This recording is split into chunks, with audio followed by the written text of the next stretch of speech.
जय माँ काली, भारत माता की जय।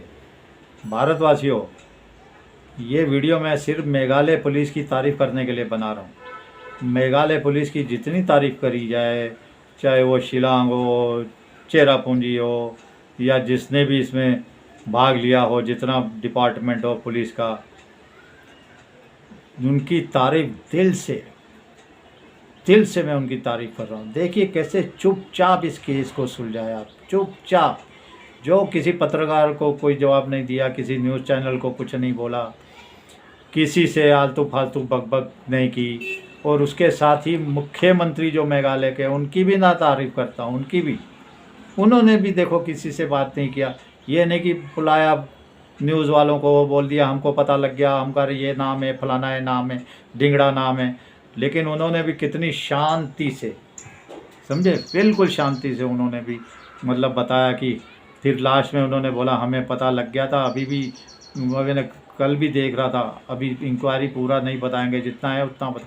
मेघालय सीएम की भी तारीफ बनती है, लेकिन यहाँ तो बीजेपी सरकार की सीएम देखो, कुछ होता नहीं है, मिनट में जो न्यूज़ चैनल देख के, कैमरा देख के छटपटाने लग जाते हैं, कुछ भी बोलने लग जाते हैं, जितने भी बीजेपी राज्य के हैं।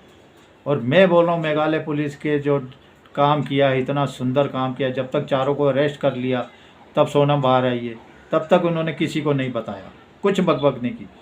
लेकिन ये हमारे पुलिस डिपार्टमेंट के लिए, जितने भी हमारी ऐसी एजेंसियां हैं, सबको इससे सबक लेना चाहिए। ऐसा काम करो चुप करके। अरे ये तो कुछ होता ही नहीं है, पहले से ही मुंह कैमरे के सामने खोलने लग जाते हैं। ये तो 26/11 मुंबई हमले से भी सबक नहीं सीखते, इतने बड़े दलाल पत्रकार बन चुके हैं, मिनट में पहुंचते हैं ये लोग। लेकिन भारतवासियों, बहुत बुरा हुआ राजा रघुवंशी के परिवार के साथ। मेघालय पुलिस ने तो काम किया। मैं सिर्फ इसलिए वीडियो बता रहा हूँ कि अभी जितेंद्र जो नाम सुन रहे हो, जो सोनम का भाई है गोविंद, वो कह रहा है ये मेरी मौसी का लड़का है। जो सुन रहे हो ना कि पैसा उसके अकाउंट से भी ट्रांसफ़र हुआ, तो ये कह रहा है ये मेरी मौसी का लड़का है। और ये जो कह रहा है राज के बारे में, बोल रहा है मैं सोनम से राखी में बंधवाता था, ये भी मेरे साथ बैठ के राखी बंधवाता था, दीदी दीदी करता रहता था। साथ ही वो कह रहा है कि ये जो पैसे वैसे इसके अकाउंट में बता रहे हैं इधर से उधर गए, तो वो कोई हवाला का पैसा नहीं है, वो मेरा पैसा ही है, हम लोग रखते हैं इसको। वो उसकी ये बात तो मैंने मान ली कि पैसा रखती हैं कंपनियां, या कोई मालिक है पैसा रखते हैं जिसके ऊपर भरोसा हो। वो 50,000 भी रखते हैं, 1 लाख भी रखते हैं, 5 लाख भी रखते हैं, 10 लाख, वो भारत के अंदर की बात है, वो सबको पता है। सरकारों को भी पता है, नौकरों के जेब में पैसा रखते हैं जिनके ऊपर भरोसा रहता है, समझे ना। वो मेरे अकाउंट में भी पैसा रखते हैं मेरे मालिक, लेकिन फिर भी मेरे अकाउंट जीरो ही रहता है, तो ये कोई बड़ी बात नहीं है। लेकिन साथ में कह रहा है वो जितेंद्र, राजा रघुवंशी के घर पे प्रेस कॉन्फ्रेंस आया, कह रहा है जितेंद्र मेरी मौसी का लड़का है, और ये राखी बंधवाता था राज। और राजा रघुवंशी की माँ इसके गले लग के फुट फुट कर रो रही है। मेरे को तो समझ में नहीं आता राजा रघुवंशी का परिवार इतना सीधा कैसे है। ऐसी जाहिल परिवार, इस गंवार परिवार जिसने तुम्हारा घर बर्बाद कर दिया, उसके गले मिल मिल के राजा रघुवंशी की माँ रो रही है। अरे इसमें इसके भाई का भी हाथ निकले के आएगा। देखो इसकी माँ का भी हाथ है, इसके बाप का भी हाथ है, इसकी बहनों भाइयों, इसका जो गोविंद इसका भी हाथ है। जब मौसी चाचू काकू सब तो बीच में आ गए, आज निकलता जा रहा है सबका नाम, तो ये कैसे लोग हैं, ये कैसे मतलब ख़ानदान है।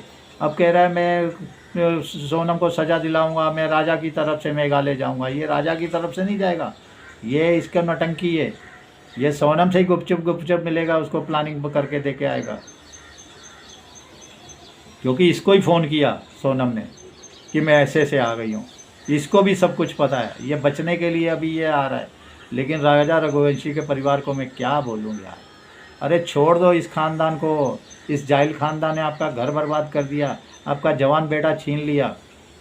इसी के साथ मैं भारतवासियों फिर कहता हूँ कि अपने बहन बेटों की शादी करो तो पूछो, बेटियों की शादी करो तो पूछो। मैं तो अपने घर पे सबको कहता हूँ, भाइयों को, बहनों को, जितना भी घर है आपके घर पे, जितनी बेटियाँ हैं बेटों की, कोई रोमांस वमांस तो नहीं चल रहा, कोई अफेयर तो नहीं चल रहा। अगर चल रहा है, तुम मान रहे हो तो उससे शादी करवाओ, मत दूसरा घर बर्बाद करो। अगर नहीं चल रहा है तो ठीक है, तुम तब भी उसकी शादी करवाओ। अगर तुम्हारे को नहीं समझ में आता है कि उससे तुम्हारे को नहीं जमता उस ख़ानदान से या उस लड़के से, भिखारी या फ़कीर है, तो सारे एरिया वाले को बताओ, शान से बताओ, चौड़े होकर बताओ हमारी बेटी उससे प्यार करती है, हमारे को पसंद नहीं है, ये हम इससे रिश्ता ख़त्म कर रहे हैं, हमारा अभी इस बेटी से कोई ख़ानदान नहीं। अगर हमारी मर्ज़ी आएगी तो हम 2 दिन बाद भी घर से वापस ले लेंगे, हमारी नहीं मर्ज़ी आएगी तो 10 साल 20 साल भी हम वापस नहीं लेंगे इसको, हमारे ये ख़त्म हो गई, मर चुकी। ऐसे ही सब माँ बाप कहते हैं, तो तुम भी कह दो। तो लोगों को कोई इज्जत आजकल का ज़माना बहुत आगे बढ़ गया है भारतवासियों। ये सिर्फ मैं इसीलिए वीडियो बना रहा हूँ। अपनी बेटी से पूछो, अपने बेटे से पूछो, ये नहीं कि सिर्फ बेटी से पूछोगे, बेटे से नहीं, बेटे से भी पूछो, दूसरे घर बात मत करो। मेरा कहना है सोनम रघुवंशी तो नाम ही नहीं लेना चाहिए, उसका ख़ानदान राजा रघुवंशी का बदनाम। सोनम को टुकड़े टुकड़े करना चाहिए चौराहे पे, ऐसी भयंकर सज़ा। लेकिन देखिए फिर हाई कोर्ट सुप्रीम कोर्ट छोड़ देंगे इसको, सालों साल लगाएंगे ये केस निपटाने पे। ये हमारे हाई कोर्ट सुप्रीम कोर्ट मतलब कुछ नहीं है ये लोग। लेकिन सारे पुलिस डिपार्टमेंट को मेघालय पुलिस से सीखना चाहिए कि कैसे कोई केस चुपचाप करके, बिना चिंकपों के, साइलेंट तरीके से, दिल से, दिन रात मेहनत करके कैसे सॉल्व किया जाता है। ये मेघालय पुलिस की मैं फिर एक बार दिल से जय हिंद कहता हूँ, दिल से सलूट करता हूँ मेघालय पुलिस को। इसी के साथ मैं कह रहा हूँ इस पूरे परिवार को, जो है ना, ये जो भाई गोविंद आ रहा है ना, गोविंद, ये इसका भी हाथ होगा। इस पूरे परिवार को सज़ा मिलनी चाहिए। और भारतवासियों, आप भी अपने बेटे बेटियों के लिए सबक लीजिए। चलिए, भारत माता की जय। जय श्री राम, जय श्री हनुमान, वंदे मातरम, जय हिंद। एक बार फिर से मेघालय पुलिस के लिए जय हिंद। मेरी तरफ से एक बार फिर मेघालय पुलिस के लिए सलूट। भारत माता की जय।